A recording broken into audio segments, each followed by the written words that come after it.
In this video, I will be showing how to make a flight plan for Geo.fs.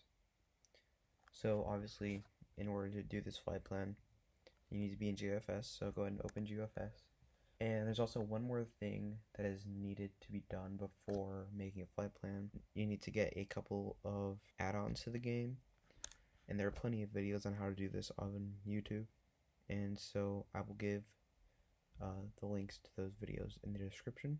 Today we are going to be doing a flight from LAX, which is where we currently are, and we're going to be going up to the coast to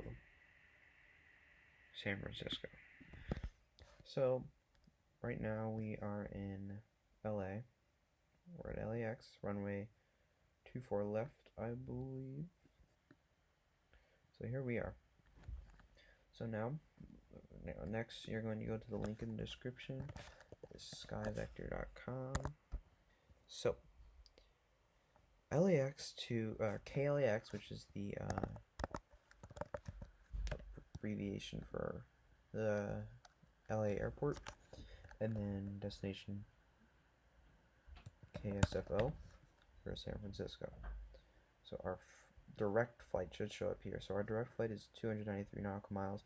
It's going to end up being a little bit more than that. But you can see we have a general northwest trend. And that helps us distinguish our first step of the route making process, which is finding a departure procedure out of the origin airport, which in our case is Los Angeles International. So you're going to go up here to Los Angeles International. You're going to scroll down to where it says departure procedures. And I'm just going to go through until I find an RNAV procedure that takes me to the northwest. So let's just check this one. Okay, this one looks like it'll work. So you see you have, right around here, you have the 4 runways taking off into the ocean, which is what we're going to be doing, because that's what most flights do at LAX.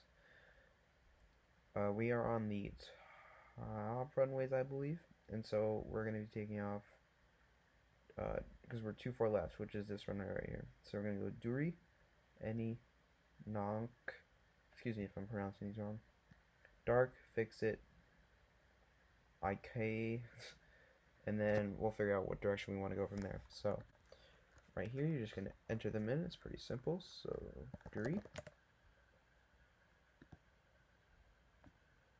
That did not come in right. Oh, Del Rey. My bad, it's pretty small. Okay, so Del Rey.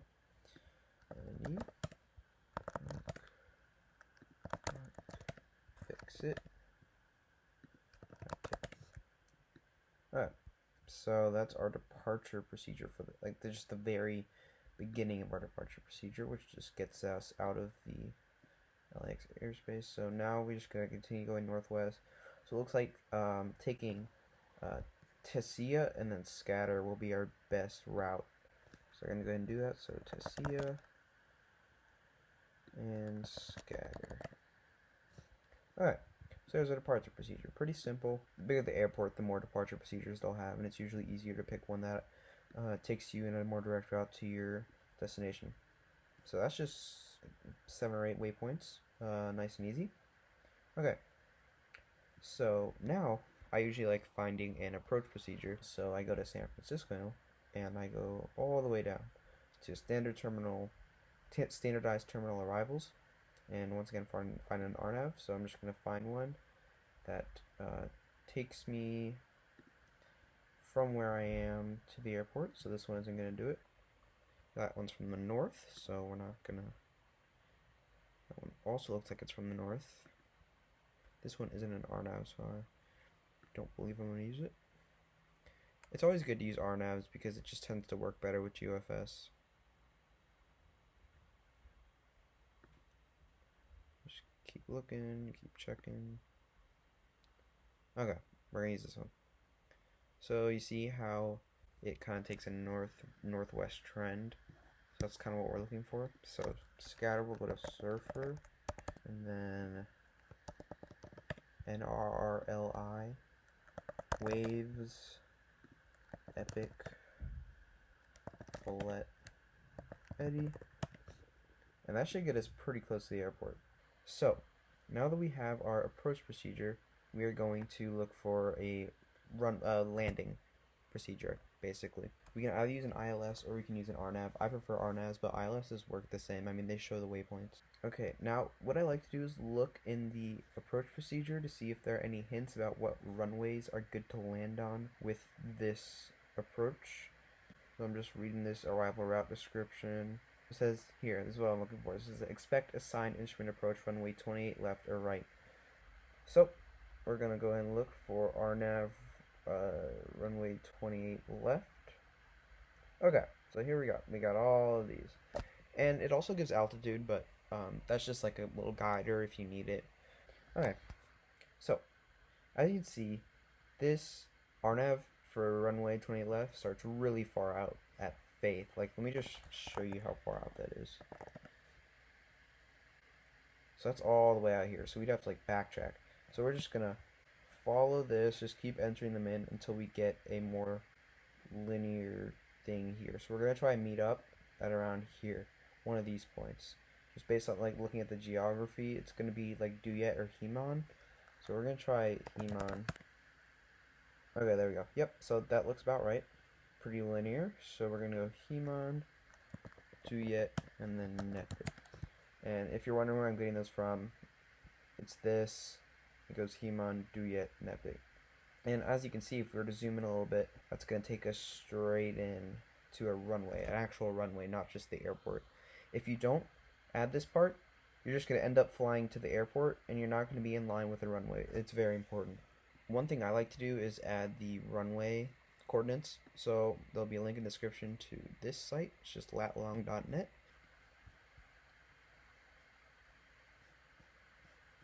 So our airport is here, and we're landing on 28 left, which I know it's one of these two runways, and it's the left one logically, so we're going to be landing on this one right here. It's labeled too. So just try and put your cursor right there, and it'll give you latitude and longitude. So we don't need that yet, but I just like to have it. So now that we have all of our points, now it's time to enter them into Geo.fs. So we come back here, and so our departure is out of KLAX. Our arrival is KSFO. Don't worry about the flight number. So then we go back here. Let's see what our first waypoint is. So we have Del Rey and then any. Now keep in mind, GeoFS doesn't know every single waypoint in its computer, but there are sites that have that. So then we have Nonk and Dark. So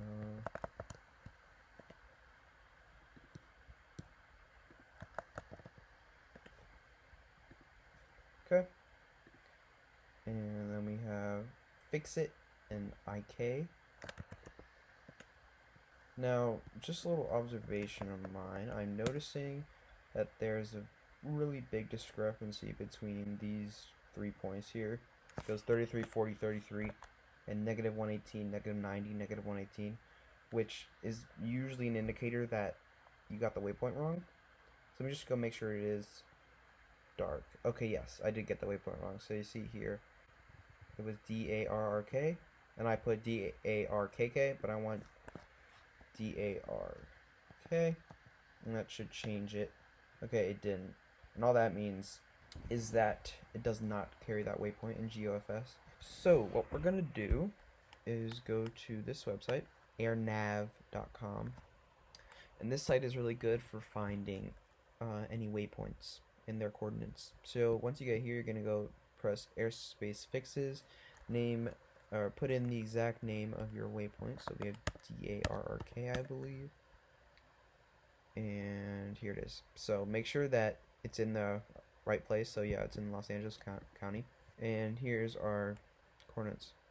So you see that they're not in the form that GeoFS takes them in. GeoFS only takes them in this form. So what we have to do is go to this website, which I will also put in this description, which is really good for just converting coordinates. So I'm gonna go back here, and you're just gonna copy and paste the longitude and the latitude. And this process gets easier and quicker each flight you make. I've made many flights. Okay, just press calculate, and it should show up down here. And you just take these latitude and longitude and stick them into Geo.fs. Delete that. And put this in. And then we'll take this. And yes, this looks much better. We have a negative 118 now instead of a negative 90. It's always good to look for that kind of thing. There's kind of checkpoints you want to go through to make sure that your flight's going to work. Because going through all this work and then having it busted flight plan is not fun. Not fun at all. Okay. And then just paste that. Alright. So, now we can just get back to the regular process. We have fix it. IKs. What's next? We have Tessia and scatter. So Tessia. Okay, didn't show up. Scatter. Okay. So it's okay to delete waypoints in just like the middle. Departure and approach procedures, you want to have every waypoint. So for Tessia, we're gonna have to go through the same process again. So just go to AirNav. Gonna go back and enter in Tessia. And make sure it's in the right place. So California makes sense. And then just convert the coordinates.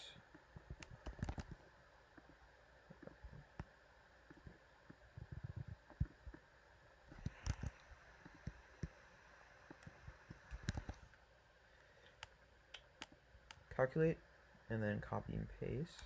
Make sure you don't copy and paste the little degree symbol. I've made that problem before. I've had that problem before. This little thing right here. Don't copy and paste it or else it won't format correctly. Okay. Put that in. And yes, it looks a lot better. Okay. So I'm gonna go ahead and add the next waypoints. So next we have Surfer and NRRLI.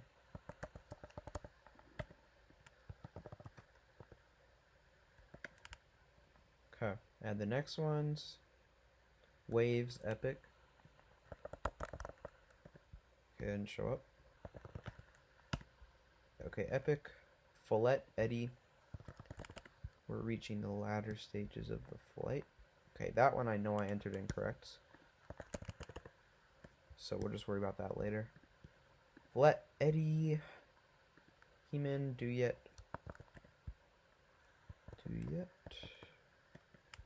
Couple more. Nepic. Okay. So just put Nepic in.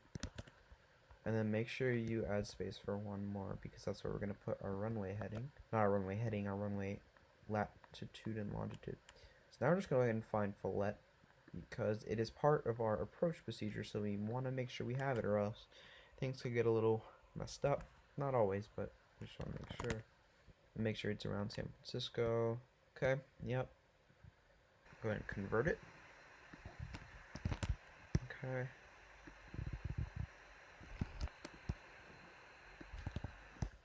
And calculate.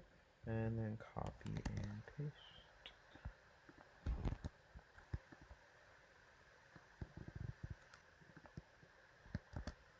Okay, and then remember a while ago when we found that runway? I left that tab open. We're just gonna come over here, grab these coordinates, and stick them in. To know that you're on point with the runway, your last couple waypoints, just like when you're checking your flight, make sure it's gonna work. Make sure your last couple waypoints have the same degree heading. So if I go, so that's my whole flight plan right there. So all that's my flight plan. So to make sure that everything's gonna work, I'm on the runway that I'm taking off of, so I know that it should be correct. Now make sure there aren't any like massive distances, because that usually means that one of your waypoints is incorrect. So this looks pretty good. If you get something in the thousands, you're probably pretty far off, especially on a flight this short. So this looks pretty good. Now, as I said before, your last couple points should have the same heading. So as you see, we have 298, 298, 298. Looks good. Means we're going to be online with the runway. As you can see, the runway is 298 degrees. So that's what we're looking for, and this flight should work. Now, to file the flight, we're going to go and save it for later. If you're not going to fly it now, or you want to fly it another time later, you're going to go to load, generate route, and there's your route right there. So what I can do is I'm going to copy it, and then I would post it into a text edit document, or if you're on Windows, I don't know what you use, but put it somewhere, and then I can delete this. Okay, and then what I can do is I can grab it, and then paste the generated route in, load it in, and if you go to route, it's all there. So always good to generate your flight plans when you're done with them so that you can use it later or just have it as a backup. That is how to create your flight plan in Geo.fs. All the links will be in the description that are needed, and I hope you guys enjoyed the video.